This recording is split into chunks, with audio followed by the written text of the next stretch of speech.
Hello everyone, hope you all are doing well. आज की video में हम कुछ अच्छे स्टेटमेंट्स देखेंगे फ्रॉम एनसीईआरटी। चैप्टर है एक्सक्रीटरी सिस्टम। आपको हर स्टेटमेंट से पहले वीडियो को रोकना है, अपना आंसर लिखना है, देन इसके बाद में वेरीफाई करना है। Let's start the video. पहला स्टेटमेंट हमारे पास में आता है कि DCT of many nephrons open into straight tube known as. इसको क्या बोला जाता है? इसको बोला जाता है कलेक्टिंग डक्ट। इसको बोला जाता है कलेक्टिंग डक्ट। याद रखने वाली बात है कि बहुत सारे नेफ्रॉन्स की जो डीसीटी होती है वो एक स्ट्रेट ट्यूब में ओपन होती है, जिसको बोलते हैं कलेक्टिंग डक्ट। और इसमें एक चीज़ और याद रखनी है कि कलेक्टिंग डक्ट जो होता है वो एक स्ट्रेट ट्यूब होता है, ठीक है, स्ट्रेट होता है। इसमें भी वो चेंज कर सकता है, वो डायरेक्टली पूछ सकता है, ठीक है। चलो नेक्स्ट, इसके बाद में हमारे पास में आता है shape of Henle's loop.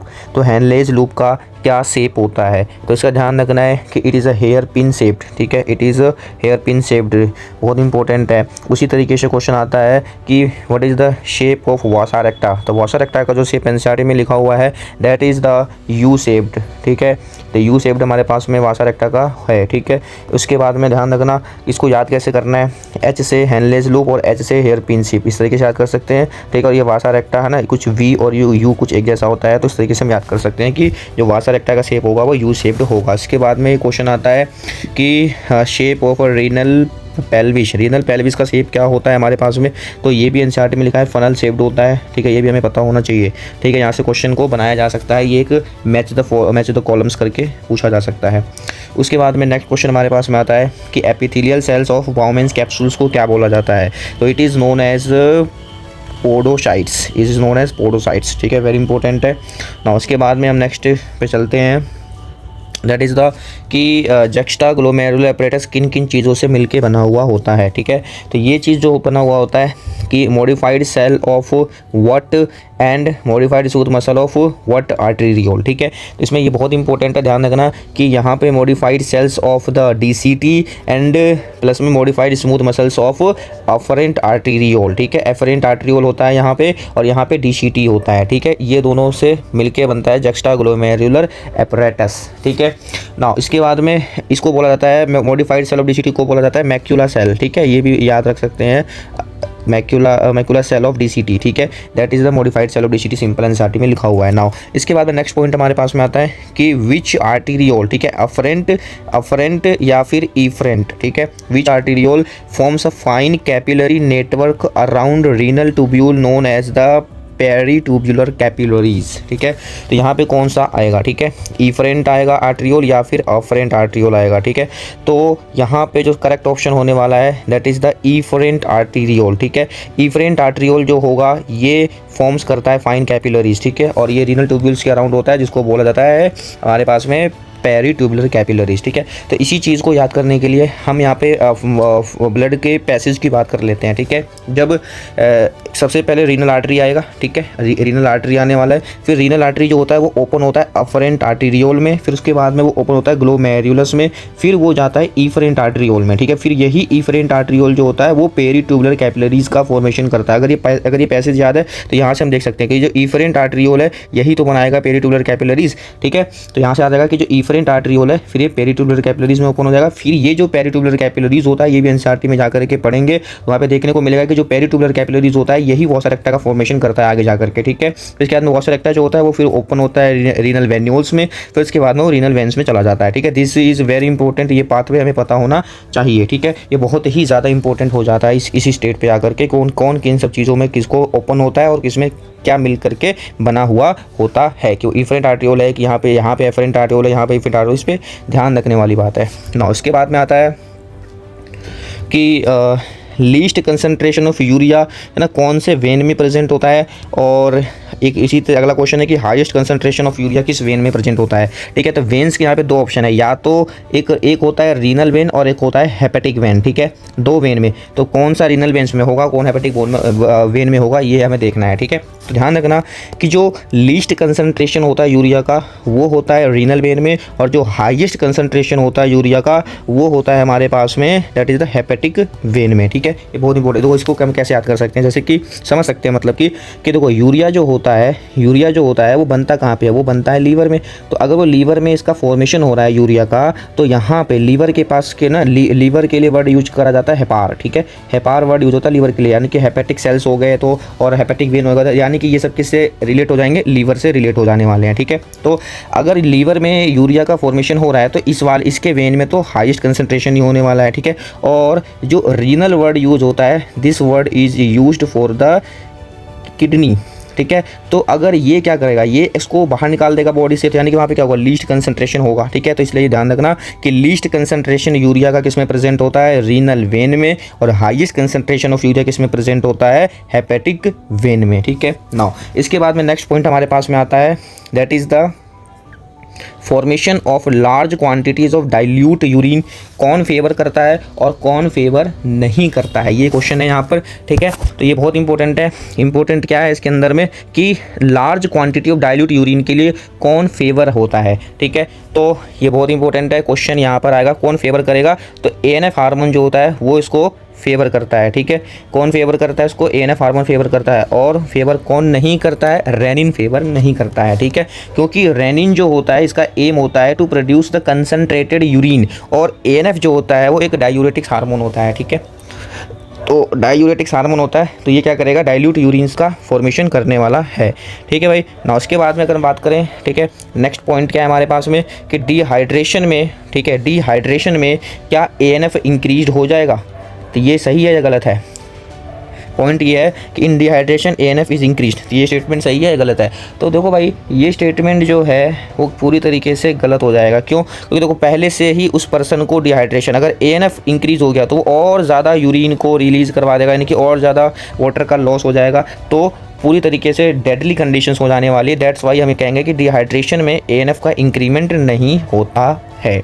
That's very important ना। उसके बाद में नेक्स्ट पे चलते हैं। नेक्स्ट हमारे पास में क्या है कि sebaceous gland excretes NaCl and lactic acid. क्या ये स्टेटमेंट सही है, तो सीबेसियस ग्लैंड एक्सक्रीट्स करता है NaCl और लैक्टिक एसिड को, तो ये स्टेटमेंट गलत हो जाएगा। क्यों, क्योंकि सीबेसियस ग्लैंड नहीं, स्वेट ग्लैंड ये काम करता है। फिर इसके बाद में नेक्स्ट पॉइंट हमारे पास में आता है कि ड्यूरिंग द मिक्चुरेशन, है ना, contraction of the urethral sphincter and relaxation of the bladder is occur. क्या ये बात सही है, ये पूरी तरीके से गलत हो जाएगा। क्योंकि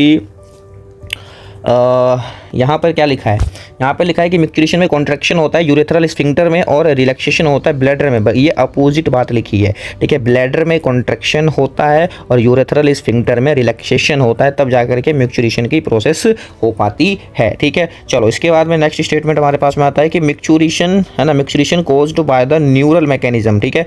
micturition caused by the neural mechanism, इसको क्या बोला जाता है, इसको बोला जाता है मिक्चुरेशन रिफ्लेक्स, इसको बोला जाता है मिक्चुरेशन रिफ्लेक्स, ठीक है। बहुत इंपॉर्टेंट है। फिर इसके बाद हमारे पास में आता है कि लैंड स्नेल्स जो होते हैं वो क्या यूरियोटैलिक होते हैं या यूरिकोटैलिक होते हैं, क्या होते हैं, ठीक है। ये हमें याद रखना पड़ेगा, एग्जांपल्स स्टार्टिंग में दिए हुए हैं, ठीक है। ये पूरी तरीके से गलत हो जाएगा, ठीक है। तो land snails are not ureotelic, it is a uricotelic, ठीक है। ये इंपॉर्टेंट है, हर एक एग्जाम्पल्स याद करने इसके और डाटा फ्रॉम दिस चैप्टर, ठीक है। जितने भी हमारे पास में इसमें एग्जाम्पल्स दिए हुए हैं, जितने भी एग्जाम्पल्स दिए हुए हैं और जितने भी डाटा इस चैप्टर में, उन सबको हमें याद करना पड़ेगा। जैसे कि 25 से 30 ग्राम यूरिया एक्सक्रीट होता है एक दिन के अंदर में, ठीक है। GFR की वैल्यू कितनी होती है, 125 मिलीलीटर पर मिनट। ये सारे पॉइंट जितने भी डाटा है इस चैप्टर में वो सब हमें याद होना चाहिए। चलो इसके बाद में नेक्स्ट पे चलते हैं। हमारे पास में नेक्स्ट हमारे पास में आता है कि shifting of ammonotelism to ureotelism is seen in the frog. क्या ये स्टेटमेंट सही है? देखो ये स्टेटमेंट जो है वो सही हो जाएगा, क्योंकि जो फ्रॉग का लार्वा स्टेज होता है उसमें अमोनोटैलिज्म शो होता है, और जो उसका एडल्ट स्टेज होता है फ्रॉग का उसमें यूरियोटैलिज्म शो होता है, ठीक है। तो फ्रॉग जो हो जाएगा वो यूरियोटैलिज्म हो जाएगा एडल्ट फ्रॉग। तो इसलिए हम कह सकते हैं कि यहाँ पे अमोनोटैलिज्म से यूरियोटैलिज्म में शिफ्टिंग होती है फ्रॉग के अंदर में। तो this statement is right now. उसके बाद में नेक्स्ट हमारे पास में एक ऑप्शन वाला क्वेश्चन है ना, MCQ एक, वो है हमारे पास में acoelomate animals having flame cells as excretory structures. किसके पास में फ्लेम सेल्स होते हैं एज एक्सक्रीटरी स्ट्रक्चर, ठीक है। एम्फियोक्सस के पास भी होता है, रोटिफर्स के पास भी होता है, फ्लैटवर्म्स के पास भी होता है। तो इसका आंसर क्या हो जाएगा, ऑल ऑफ दी अबव, ठीक है। और यही पूरी तरीके से गलत हो जाएगा, ऑल ऑफ द अबव इसका आंसर नहीं होने वाला है। क्यों? क्योंकि इसने एनिमल्स की बात नहीं करी है, इसने कोडेट एनिमल की बात करी है, ठीक है। ये सब के सब एनिमल्स हैं, बिल्कुल सही बात है, लेकिन क्वेश्चन में पूछना चाह रहा है कि वो कौन सा कोडेट एनिमल्स है। कोडेट एनिमल बताओ जिसके पास में फ्लेम सेल होता है एज एक्सक्रीटरी स्ट्रक्चर। तो कोडेट इसमें से कौन होता है, सिर्फ एम्फियोक्सस होता है। तो this is the right option, ठीक है। नाउ उसके बाद में नेक्स्ट पॉइंट हमारे पास में आता है कि human kidney produce how many times concentrated urine than the initial filtrate forms. ठीक है, तो बिल्कुल आसान है, 4 टाइम्स कंसनट्रेट कर देता है। ठीक है, इस इंपॉर्टेंट है, ये भी एक डाटा है। ठीक है, इसको भी याद करना चाहिए। नाउ नेक्स्ट पॉइंट हमारे पास में आता है कि glycosuria and ketonuria in urine are the indicative of diabetes insipidus. क्या स्टेटमेंट सही है? No no no no, it's not right option. क्यों? क्योंकि वहाँ पे इसने क्या लिखा है? इसने लिखा है डायबिटीज़ इंसिपिडस। इंसिपिडस का ये इंडिकेटिव नहीं होता, डायबिटीज़ मेलाइटस का इंडिकेटिव होता है। That's why this statement is false. Now उसके बाद हमारे पास में आता है कि urine formation involves filtration, reabsorption, secretion. बिल्कुल सही बात है। And filtration is a selective process. क्या फिल्ट्रेशन एक सेलेक्टिव प्रोसेस होता है? No, it is wrong statement. Filtration selective process नहीं होता है। ठीक है, filtration is non selective process. ठीक है, एनसीईआरटी के समरी में लिखा हुआ है ये बात। ठीक है ना, उसके बाद हमारे पास में नेक्स्ट पॉइंट आता है कि glucose and amino acids in the filtrate are reabsorbed actively. ठीक है, and the nitrogenous waste are absorbed by passively। तो कौन एक्टिवली रीअब्जॉर्ब होता है, कौन पैसिवली रीअब्जॉर्ब होता है, ये बात हमें याद होनी चाहिए। तो एनसीईआरटी में पॉइंट लिखा हुआ है कि जो नाइट्रोजनस वेस्ट होता है वो पैसिवली, है ना, हमारे पास में क्या होता है? रीअब्जॉर्ब होता है। तो ये स्टेटमेंट पूरी तरीके से सही है। ठीक है, तो ग्लूकोज अमाइनो एसिड जो होता है एक्टिवली करेगा। ठीक है, नाइट्रोजन वेस्ट पैसिवली करने वाला है ना। उसके बाद हमारे पास में आता है next point, that is the animals accumulate ammonia, urea, uric acid, CO2, water and ions like this sodium, potassium etcetera only by the metabolic activities. क्या ये सिर्फ उसी मेटाबॉलिक एक्टिविटीज़ से ये सब के सब एक्यूमुलेशन होता है बॉडी के अंदर में एनिमल्स के? ठीक है, नहीं, ये बात गलत है कि सिर्फ और सिर्फ मेटाबॉलिक एक्टिविटीज़ से ये सब चीज़ देखने को नहीं मिलता है ना, एक्सेस इंजेक्शन की वजह से भी ये चीज़ हो सकता है। एनसीईआरटी में पॉइंट लिखा हुआ है ना। उसके बाद में हमारे पास में आता है कि secretion in the urine formation helps in the maintenance of ionic and acid balance of the body. ठीक है, क्या ये बात सही है कि जो सिक्रीशन होता है ना, यूरिन फॉर्मेशन के स्टेप्स में जो सिक्रीशन होता है वो हेल्प करता है ionic and acid base balance of body fluid में? तो क्या स्टेटमेंट सही है? बिल्कुल सही स्टेटमेंट है, इसमें कोई गलत नहीं है। आगे चलते हैं। नेक्स्ट पॉइंट है कि क्या ANF जो है वो BP को इंक्रीज़ करता है? ANF क्या BP को इंक्रीज़ करता है? बिल्कुल नहीं, ANF जो होता है वो BP को डिक्रीज़ करता है, क्योंकि वैसोडाइलेटर होता है एक तरीके से। ठीक है ना। उसके बाद में नेक्स्ट पॉइंट हमारे पास में आता है कि अल्डोस्टेरोन जो होता है वो डायूरेसिस को रोकता है। क्या अल्डोस्टेरोन डायूरेसिस को रोकने में हेल्प करता है? तो ये स्टेटमेंट सही हो जाएगा। ठीक है, क्यों? क्योंकि अल्डोस्टेरोन जो है वो हमारे पास में रास मैकेनिज्म में रिलीज़ होता है। ठीक है, रेनिन एंजियोटेंसिन अल्डोस्टेरोन सिस्टम। ठीक है, तो ये जो रास मैकेनिज्म होने वाला है, तो रास मैकेनिज्म का एम क्या होता है? एम होता है कंसनट्रेटेड यूरिन को प्रोड्यूस करना। ठीक है, तो यानी कि कंसनट्रेटेड यूरिन को प्रोड्यूस कर रहा है, दैट मीन्स को डायूरेसिस को रोक ही तो रहा है। तो यानी कि स्टेटमेंट क्या हो जाने वाला है? ये सही हो जाएगा। ठीक है ना। उसके बाद में लास्ट स्टेटमेंट है हमारे पास में, osmolarity gradient towards inner medullary interstitium mainly caused by. ठीक है, कौन कॉज करता है ऑस्मोलैरिटी ग्रेडियंट्स को? ठीक है, तो ये तो NaCl और हमारे पास में यूरिया का काम होता है। ठीक है, that's it for the video, thank you.